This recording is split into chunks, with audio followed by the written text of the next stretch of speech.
تیسری عالمی جنگ جو وار آن ٹیرر کے نام سے برپا کی گئی ہے ایک خالصتاً مذہبی جنگ ہے، اسی طرح جس طرح صلیبی جنگیں برپا کی گئی تھیں کروسیڈز کے نام سے، کہ جو خالصتاً مذہبی جنگیں تھیں، مذہب کی بنیاد پر لڑی گئی تھیں، مڈل ایسٹ میں لڑی گئی تھیں، مشرق وسطیٰ میں لڑی گئی تھیں. اس وقت بھی تمام نیٹو اور یورپ کے تمام ممالک جو اس وقت کا نیٹو تھا، جو اس وقت کی نارتھ اٹلانٹک ٹریٹی آرگنائزیشن تھی، ان کی تمام فوجیں مذہب کے جھنڈے کے نیچے آ کر مشرق وسطیٰ میں مسلمان کے علاقوں میں جنگیں برپا کر رہی تھی. اس وقت اللہ تعالیٰ نے صلاح الدین ایوبی اور نور الدین زنگی پیدا کیے تھے. آج امت مسلمہ میں صلاح الدین ایوبی اور نور الدین زنگی نہیں ہیں، مگر باقی تمام اسباب وہی پیدا ہو چکے ہیں. اب ان کا اگلا پلان، پہلی جنگ عظیم اور دوسری جنگ عظیم کے بعد انہوں نے 60 مسلمان ممالک بنائے. اب ان کا ارادہ یہ ہے کہ 120 مسلمان ممالک بنائے جائیں گے، جن کے پاس نہ فوجی طاقت ہوگی نہ اکنامک طاقت ہوگی. دبئی اور یونائٹڈ عرب ایمریٹس کی طرح کے مسلمان ملک آپ 100 بنا دیجئے، 200 بنا دیجئے، ان کی کوئی حیثیت نہیں ہوگی ان طاقت کے سامنے کہ جو یہ دنیا کو تباہ و برباد کرنے کے لیے یہ جیوڈو کرسچن سیولائزیشن اس وقت پوری دنیا میں جو تباہی برپا کر رہی ہے. اس پوری وار آن ٹیرر کی کہانی میں ایک اور کردار بہت اہم ہے اور وہ ہے یونیکول. یونیکول کا شمار 19ویں اور 20ویں صدی کی بڑی پیٹرول دریافت اور گیس پائپ لائن بچھانے والی کمپنیوں میں ہوتا تھا. 10 اگست 2005 کو یونیکول شہرون کارپوریشن میں ضم ہو گئی اور اب انفرادی طور پر فنکشنل نہیں ہے. لیکن یہ بات حقیقت ہے کہ وار آن ٹیرر کے تمام نام یونیکول سے تعلق رکھتے ہیں، جن میں باس آف دا کمپنی ڈک چینی، بش کی انتخابی مہم کے نمبر 1 کنٹریبیوٹر کینتھ لے. امریکی انتظامیہ کی افغانستان میں اولین ترجیح طالبان کی حکومت کو مستحکم کرنا تھا، کیونکہ افغانستان کی تاریخ میں پہلی بار ہوا تھا کہ طالبان نے ملک میں امن و امان قائم کیا تھا. اس طرح امریکہ سینٹرل ایشیا میں موجود آئل گیس کے ذخائر تک رسائی حاصل کرنا چاہتا تھا. امریکہ کا منصوبہ تھا کہ وہ ترکمانستان، ازبکستان اور قازقستان سے آئل پائپ لائن افغانستان سے ہوتے ہوئے پاکستان کے راستے بحر ہند سے گزارتا ہوا یورپ تک لے جائے. بنیادی طور پر افغانستان میں رجیم چینج یعنی طالبان کی حکومت کو تبدیل کر کے اپنی پسند کا کوئی حکمران مسلط کرنے کا فیصلہ 1998 میں ان لوگوں نے کیا تھا، جب یونیکول جو کہ آئل کمپنی ہے جو امریکن طالبان سے معاہدات کرنا چاہ رہی تھی کہ ترکمانستان، افغانستان اور پاکستان ایک گیس پائپ لائن انہوں نے بچھانی تھی جو پاکستان سے آنے کے بعد جس نے آگے بڑھ کر ملتان کے راستے انڈیا بھی جانا تھا. جو اس وقت ہم آئی پی آئی گیس لائن پہ بات کر رہے ہیں، ایران، پاکستان اور انڈیا گیس پائپ لائن کی بات ہو رہی ہے، یہ بنیادی طور پر پہلے ٹیپ گیس پائپ لائن تھی ترکمانستان، افغانستان اور پاکستان، اور اس کو ترکمانستان سے پاکستان اور انڈیا تک بچھانے کا ٹھیکہ لینے کی کوشش یونیکول کر رہی تھی جو امریکن آئل کمپنی. طالبان کا پورا ڈیلیگیشن امریکہ گیا تھا، بڑی گفت و شنید ان کی ہوئی تھی، معاہدات ہونے لگے تھے، لیکن یونیکول کے ساتھ ساتھ ارجنٹینین کمپنی بریڈاس بھی اس میں شریک تھی کہ اس ٹھیکے میں کسی طرح ہم کو یہ کانٹریکٹ مل جائے، اور بھی چینی اور روسی کمپنیاں کوشش کر رہی تھی کہ ہمیں یہ کانٹریکٹس مل جائیں. جو شرائط یونیکول نے طالبان کو دی وہ طالبان کے لیے قابل قبول نہیں تھی. صرف 440 کلومیٹر افغانستان میں سے ان کو ایک حصہ نکالنا تھا جو ترکمانستان سے پاکستان تک آتا ہے.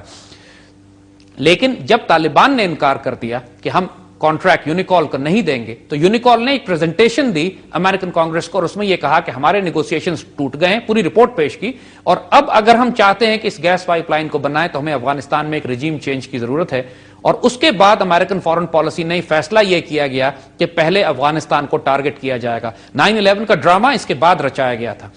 تو اس میں اور دلچسپ بات، جو غیر معمولی بات جو ہماری قوم کو نہیں معلوم ہے، کہ یونیکول کی طرف سے جو شخص نیگوسیشنز کر رہا تھا طالبان کے ساتھ، بعد میں طالبان کی حکومت کو ہٹانے کے بعد اسی کو طالبان کی جگہ افغانستان کا صدر بنایا گیا، حامد کارزائی. حامد کارزائی یونیکول کا ملازم ہے، اور یہ ساری جنگ یونیکول کے کہنے پہ مسلط کی گئی ہے کہ جب وہ Turkmenistan, Afghanistan, Pakistan gas pipeline پہ طالبان نے انکار کیا تھا. یہ جنگوں کا تعلق نہ دہشت گردی سے ہے، نہ اس کا تعلق 9/11 سے ہے.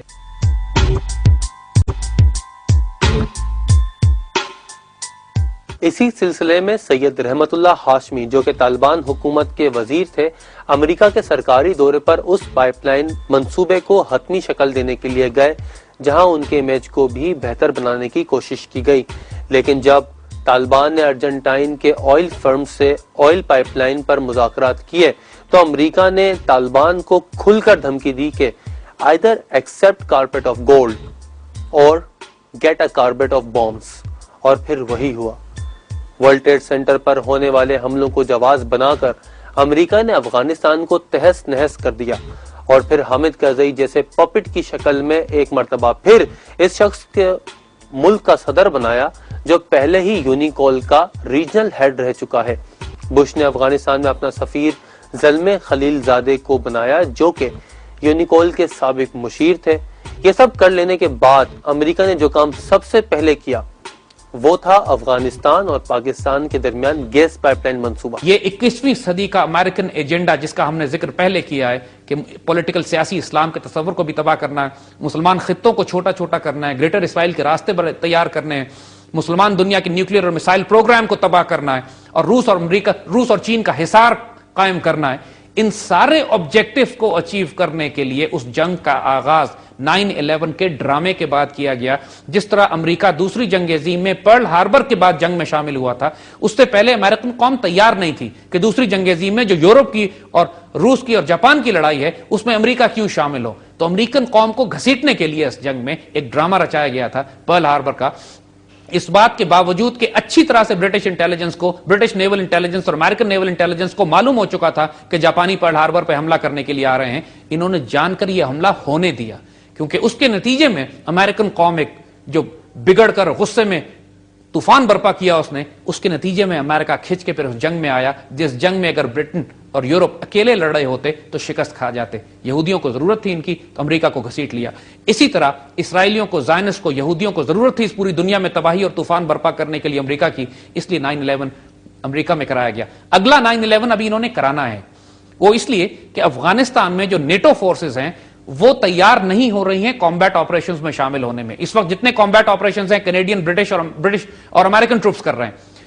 ان کو ضرورت ہے افغانستان میں اپنی فوجی طاقت کو بڑھانے کی۔ اس کے لیے یا وہ انڈیا سے بات کر رہے ہیں، انڈیا فوجیں دینے کی بات کر رہا ہے، لیکن نیٹو کو اس جنگ میں گھسیٹنے کا ایک طریقہ یہ ہے کہ ایک 9/11 یورپ میں کرایا جائے، اور ابھی سے وہ اس بات کے اشارے دے چکے ہیں کہ آنے والے وقت میں ایک 9/11 اور ہوگا، وہ یورپ میں ہوگا، اور وہ شروع ہوگا پاکستان کے ٹرائبل ایریاز سے، تاکہ پوری یورپین قومیں جو ہیں وہ بھی شامل ہو جائیں امریکنز کے ساتھ پاکستان کے ٹرائبل ایریا پر بمباری کرنے میں۔ جو نیو کانز تھے ان کا تو یہ قول اور کہنا تھا کہ امریکہ بہت کوشش کر کے اور بہت محنت کر کے اور بہت فہم و فراست کے بعد سالہ سال کے بعد ایک سپر پاور نہیں بلکہ ایک سپر پاور بن گیا۔ اب اس کے آگے انہیں یہ اس سے بھی زیادہ محنت کرنی پڑے گی اور ہر جگہ اپنی پریزنس اسٹیبلش کرنی پڑے گی تاکہ وہ اس پوزیشن سے نیچے نہ آئے۔ اس لیے ایک ایکٹیوسٹ رول ہے جو کہ نیو کان فلسفی کے ساتھ ساتھ ایک فورس پہ مبنی ہے، فورس ہے، ایکٹیوسٹ ہے، اور ایسے لوگوں کو ڈھونڈنا ہے اور ایسی جگہوں تک پہنچنا ہے کہ جہاں پہ تنازعات ہیں، جہاں پہ کمزوریاں ہیں، جہاں پہ سوسائٹیز فریکچرڈ ہیں، تو وہ ان جگہوں پہ وہ پہنچے۔ ناظرین، ہمارا آج کا یہ پروگرام یہیں ختم ہوا۔ اگلے ایپیسوڈ میں ہم آپ کو بتائیں گے کہ امریکہ وار آن ٹیرر کے نام پر پاکستان کے ساتھ کیا سلوک کرنے والا ہے، امریکہ جس شخص کو پکڑنے افغانستان آیا تھا وہ ابھی تک زندہ بھی ہے یا نہیں، امریکہ ابھی تک اس کو پکڑ کیوں نہیں سکا، وار آن ٹیرر کے کون کون سے ریجنل اور انٹرنیشنل پلیئر ہیں، اور سب سے اہم، سابق صدر مشرف نے امریکہ کا مکمل ساتھ کیوں دیا تھا۔ اس کے ساتھ ہی اپنے میزبان نعمان شبیر کو کھلا سچ کی پوری ٹیم کے ساتھ اجازت دیجیے۔ اگلے ایپیسوڈ تک اللہ حافظ۔